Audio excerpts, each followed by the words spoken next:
Indray andro aniza ahitan'ilay anjara pitiavana.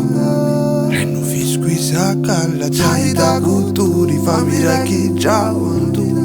Ilay paozina hoe ilay mombana hoe ilay toetrana hoe fanatezaka hoe ny lalana makany aminao dia ho tongavana. Mba omeo famantarana iraiza hoe enao ilay fahasambarana.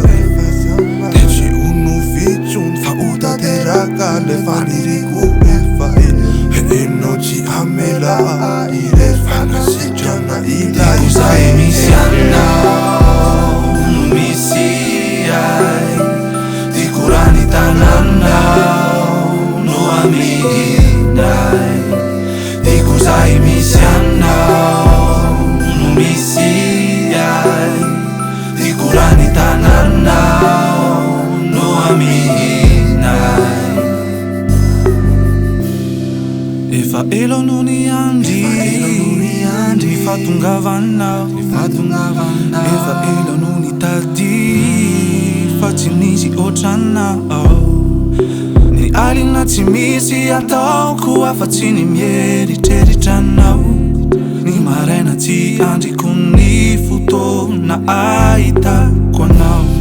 Vao nahitanao dia baboa tsy navita ny andry ela. Nao no masaka ao ando. Vao nahitanao dia lavoao tsy navita nare lamba. Tiako hitoetra foana anao. Tiako raha ny tananao no amihinay. Tiako izay misy anao.